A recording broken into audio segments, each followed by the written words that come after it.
So ChatGPT just released a new feature called Deep Research, and it basically allows you to create in-depth reports on any topic you want. So obviously, what I want to use this for is marketing and sales. So the first thing that comes to mind for me is doing niche research, right? Normally, the problem with doing research on niche manually is that it takes a ton of time and you're not sure where to look, right? So the next step from doing it manually is just using a normal model like ChatGPT 4.0 without access to the internet and just asking it for information on a niche, right? The problem with that is that it may not always give you specific quotes. And even if it does, it will usually just hallucinate them, right? So just make them up on its own. The next step is using a model like ChatGPT 4.0 or any other model with access to the internet.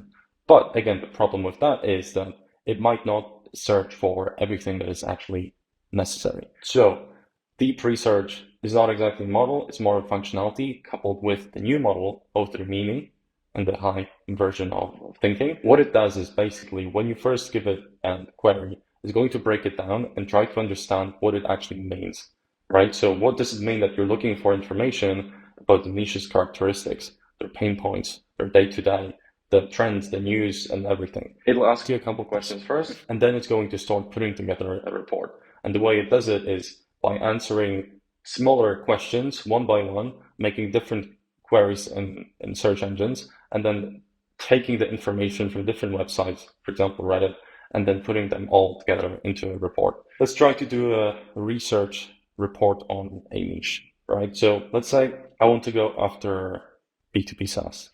Let's say I want to learn about SaaS. Looking specifically, let's say marketing technology. Okay. I don't need to be as specific, but I just want to give it a try, right? Let's see how much it comes up with on its own. I want to learn everything necessary to be able and figure out if selling to them is the right idea in the first place.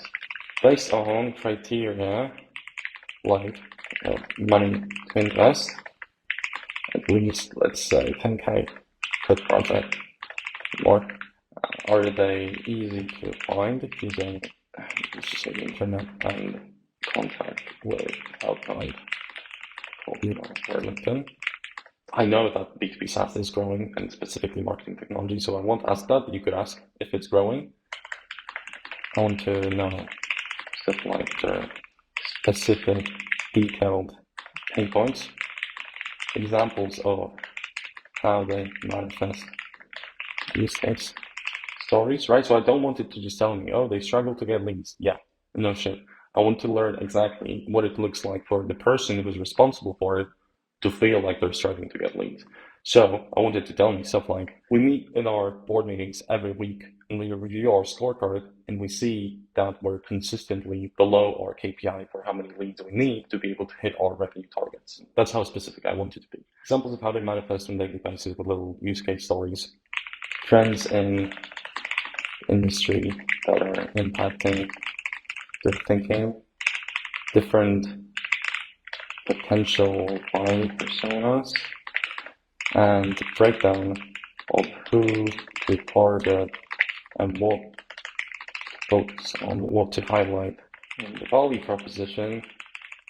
So this is a lot. It's not super structured. I'll probably create a better prompt later on and I'll give you access to it. But for now, just want to go ahead with this and see what it does, right? So one of the things that I can get asked by people in our business is questions about prompts. Is this the right prompt? How do I do this and stuff like that? Usually my answer is just play with it because there is a certain level of information I can give you on how to learn prompting.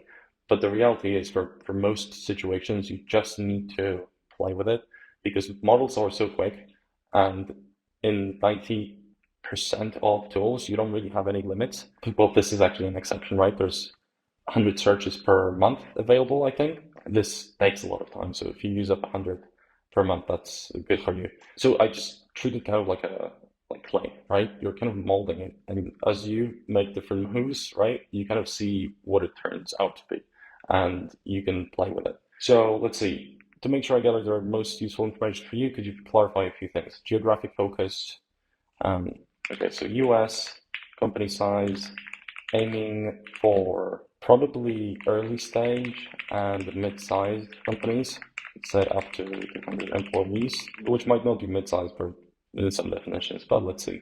Product service you plan to offer. I'm not sure. This is a good point. Like we'll see if we can come up with some offer ideas for us, but let's try. So I'm not sure what exactly to offer them, but I have, let's just say I have some experience with B2B marketing and sales, like cold email, LinkedIn, call funnels, training and hiring, sales team, etc. Right? Which you can learn all of that from us. Outbound sales methods, just cold email. By the way, normally when I do this, any kind of prompting, usually I start with speaking. So I use a tool called Whisperflow personally, but there is a couple more. Super Whisper is another one. And you can use this to basically, this is purely for Mac. I think there's a couple options for Windows as well, but you basically just press your function key on the keyboard, or you can change it to whatever you want, and then it dictates live. So I'm not sure if you can see a little shortcut here I have at the bottom of the screen, but when I click this or press the shortcut on the keyboard, it'll start recording and then it'll kind of dictate it. It won't do it live. I think there's an option to do it live, but it basically just waits for me to finish and then it takes second to second, maybe a couple seconds on the length of the speech to transcribe it. So it's not a dirty transcription like you can see here an example, lowercase, and then you make a mistake and stuff. It actually cleans it up as well. So before it pastes it into your input, wherever you're typing, it will clean it up as well. So usually I use that because it's way faster than typing. Okay, so let's go back to this level of detail, high level overview first, dive into details immediately for each aspect separately. I don't need a high level overview. This is just for me, right? So I just wanted to give me everything it can without sacrificing on length or depth. So now it's going to say, yes, I will do it. Here's exactly what I'm going to do, right? So basically just recaps what you asked it to do. Once it's done, it'll show a progress bar. Now this can take starting research, right? It won't tell you how long it's going to take.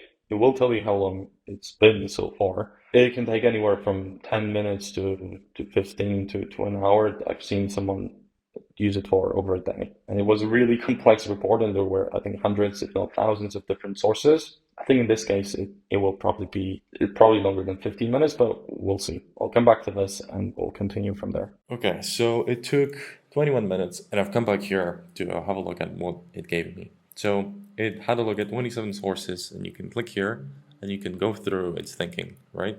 So it broke down the entire report and all my questions into multiple smaller parts. So it searched for the budgets, it searched for the consulting budgets, it searched for funding, revenues, budgets again, budgets for something else, right? And it started going through different websites. So you can go through this entire thinking here if you want to understand how it works, and if you want to have more trust in it. But for me, I've gone through a couple of these. You can also have a look at the sources directly. So if you want to read more in depth about any of these topics, you can just click on these links. And the only thing I would just check every time is what kinds of websites it's getting for you.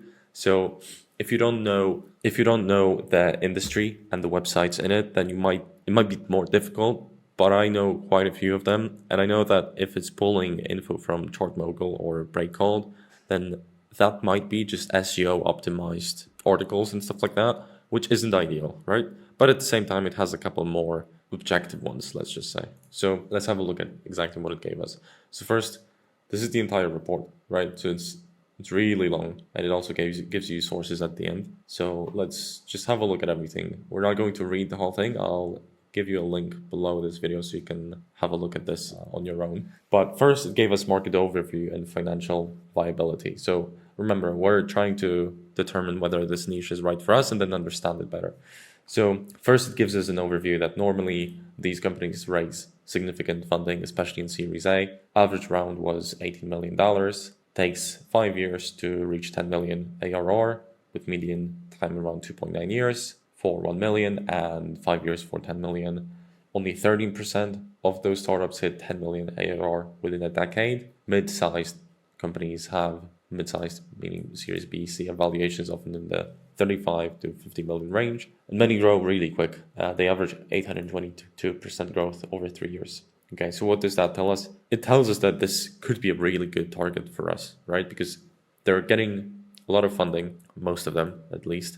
They're growing really quickly and pretty big. And usually, well, for companies that are venture funded, the goal is to grow as quickly as possible so that you can then exit. So that's good to know because they will want to put the money into marketing and sales. Budget allocation. So you can go through this in here. The main thing I'm looking for in here is understanding their typical spend on services and what they see as normal, right? So, for example, money growth agencies charge 5 to 10K per month. In practice, a funded MarTech startup just got funded north of 10 million, would likely hire a full-time marketing leader. But those with less funding often outsource to agencies to avoid costly hires. Okay, so that's good for us.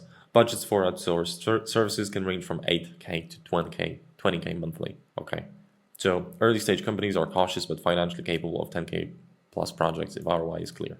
Okay, that's great, especially for tools that accelerate growth or fill skill gaps. This is, remember, like in here he talks about tools, but this could be anything. So, and especially if they're ready to spend that much on tools, then you could go even higher with services. Financial viability indicators. You can go through this. This is still budgets and just understanding ARR, maybe a bit of profits here. And then let's have a look at number 2. So accessibility via outbound, cold email, and LinkedIn. So they're highly reachable. That's correct. Their teams are often active on LinkedIn. That's correct. I wonder if he talks about Twitter here. I didn't ask it to, so he wouldn't. Makes sense. But they will also be very active on Twitter. So maybe that's something I would now redo in the prompt, because I know that they would be active on Twitter, but obviously you might not know the industry, so you might not know that. What I would do here is I would also, in the prompt, ask it to tell me if there are any other channels I haven't asked about that they are really, really active on, and to give me some examples of the ways that manifests, right? So do they post? Do they use that for outbound on their own? Like, how does that work? So then we've got cold email effectiveness. These are just average numbers in the industry. So for us, it doesn't matter too much.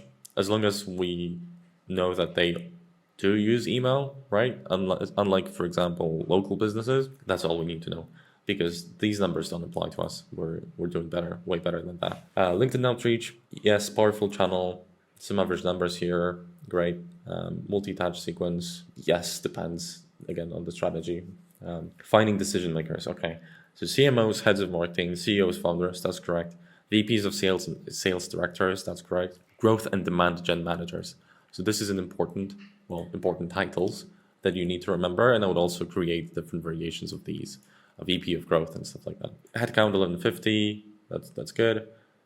Tools, yes, but again, that's pretty standard for us. Reply rates and conversions, we don't really need to know all that, right? So now, next time I do it, I'd probably cut it down from the prompt. Okay. Pain points and daily manifestations. Obviously, the daily manifestations is about how the pain points manifest themselves. So, complex buying journeys. Okay. MarTech buyers conduct extensive research before purchasing. Vendors struggle to keep prospects engaged through a long funnel. For example, an early stage marketing automation startup might notice that prospects take 3 to 6 months, multiple demos, and involve 5+ stakeholders before signing a deal. Okay. Day to day, this means the marketing and sales teams are constantly creating educational content, blog posts, comparison guides, webinars, etc., to nurture leads through a prolonged decision process. So, this is an important piece of information because it tells us that they will likely be interested in creating content that helps them nurture leads, right? So just remember that, because in your offer, obviously you want to validate this through running interviews or podcasts or speaking to your network. But this is a very important point because you might build your entire offer around that. Companies end up investing more in drip campaigns and remarketing.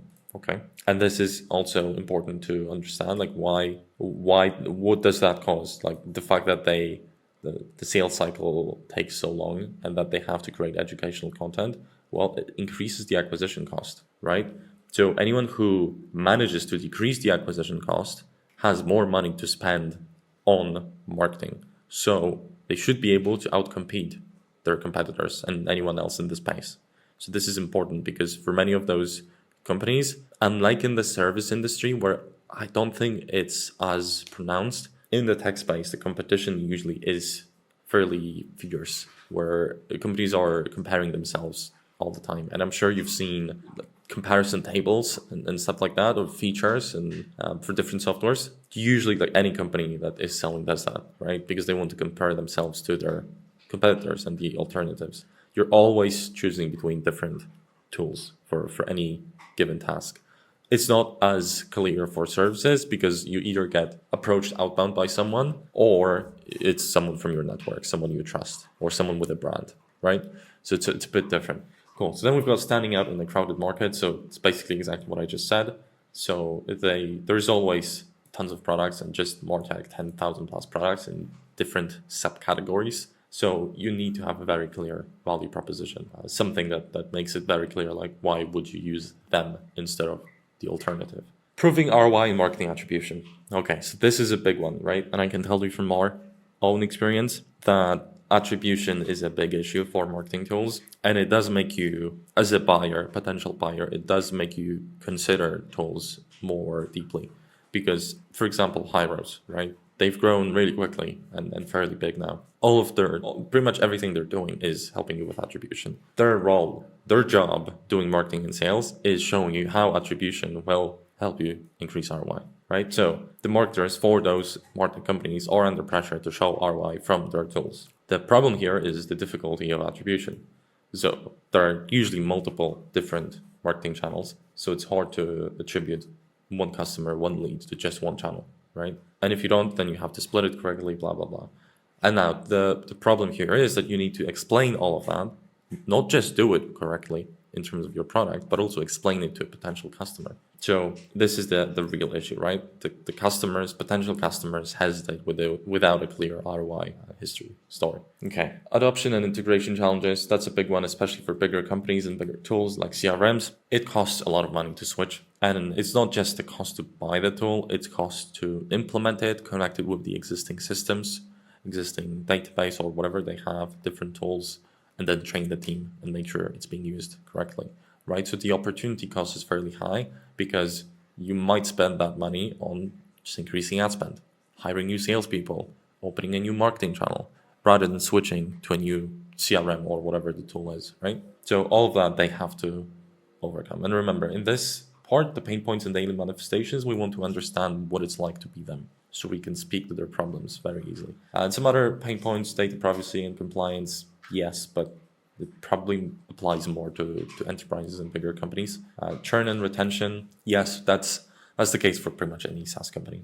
They all want to have a really high renewal rate. Okay, then let's have a look at industry trends and decision-making influences. So we've got AI and automation, the consolidation of stacks, the marketing tech stacks, shift in buyer behavior, budget caution, longer sales cycles, and again, privacy, convergence of sales, marketing, and product. So I'd say that probably those two are the biggest ones from what I'm seeing personally in the industry. If you know the industry, obviously use your own judgment as well. Don't just rely fully on this. But AI and automation, yes, it's completely changing the landscape. So how does that show? Well, the buyers now expect AI capabilities, or at least ask how a tool leverages AI, because they are seeing it everywhere. They're getting pressure from their competitors, from their peers, from people in the business to be using AI, right? And in many cases, there's no reason to, at least a clear one. And maybe a simpler automation might suffice, but they will still ask for it, right? And if they don't see it, they might not be as interested as they would be in a competitor who does have AI built in some way. So that's one thing, right? And that actually leads us to the second thing, which is the consolidation of tech stacks. Because there's been so many tools, little ones for a lot of different problems, many companies are opting for consolidating their tech stacks, so it's way easier for the people in the business to learn them and then operate them, right? So that's how companies like HubSpot have grown so big, by combining the CRMs with marketing capabilities for funnels, email marketing, tracking ads, and all that stuff, right? Because it's way easier to sell once than start adding more features and upselling existing clients on more and more features. So that's what's happening. And also AI and automation are fueling that even more and more, because they're allowing the tech stacks to grow bigger because of the features they allow companies to build faster, but also just to exist in the first place. So the issue from the MarTech company's perspective is they need to answer this question. So why our prospects add our tool if they can replace it with something easy or something that clearly improves an existing process rather than replacing it, right? So that's something that they're thinking. Okay, so the next one is shift in buyer behavior. New generation of B2B buyers, millennials and Gen Z, prefer self-service and research over talking to sales early. And this is a big point because it applies to us as well. We'd much rather just test the tool ourselves. It's going to take way less time than having to wait for a sales call than speaking to someone who likely doesn't even understand it enough from a tech perspective. And it's just going to take way too long to explain to them our systems and how everything connects and our use case than just clicking through the interface ourselves. That's why there's been an explosion of product-led growth models that are either offering free tiers or easy trials that allow you to test the tool, get value from it early, and then very easily upsell to a bigger package. And this is becoming really, really popular. So a lot of the tools you've been using probably offer that. But the thing is, the change is mainly happening for bigger companies. So almost no enterprise tools these days allow that. There are very few. And those few are really being the pioneers in the sense that they're allowing for more corporate buyers to test the tools on their own and then pay not that much, right? And comparing to, for example, 10K a year and then upselling to even bigger packages. So this is something that they will be thinking about. How do we focus more on product-led growth? And how can we still be creating educational content and community, because buyers won't be relying on just our salesperson to make a decision, but on reviews, using the actual content, etc. Then we've got a couple more points, so let's just skip that. This all looks correct. And now buying personas and sales strategy. This is really useful from a market research perspective for marketing specifically. In here, you will understand the way those personas think and how you can speak to them initially to get their attention. Will also be useful for sales, but by that time you should have gotten to know them more personally and directly as well. So CMOs and VPs of marketing, maybe heads of marketing, usually they will be the budget owners for marketing tools, depending on the size of the company and the structure internally, but they will be getting more and more pressure to prove the ROI. Then they will be trying to consolidate the tools because there are so many. And I can tell you this is true because we're using a couple pretty expensive tools ourselves, and we're trying to just consolidate it all into our own internal tech stack that works better for us, is way cheaper, and long term will just save us a ton of money. And then adapting strategy to new buyer behavior. So they're trying to adjust how they're marketing their tools to the market based on all the pain points we've gone through. You can see what will influence their decision, what value proposition might work well, and then we've got another persona, right? So you can go through all of these in here. And remember, the nice thing about this is that you can keep getting it to do more research on specific parts, right? So don't treat it as a one-off, although this is already really good. Then we've got a sales director, head of sales, that's perfect, CEO, founder, marketing operations manager, or tech lead. So this is more ops role, which might not exist in a smaller company or might fall under the CEO, whoever's the more technical and operational person. And then you've got some tips for how to speak to those people in terms of what to focus on and what they'll be interested in. And that's it for our research here. So going back to what we started with, we came up with a simple prompt to do market research on a couple different areas within our idea for a niche. And we went through this, and it looks like it could be a good niche for us to go into. It comes down to if you know the niche and if you are able to speak their language and then sell to the pain points they have.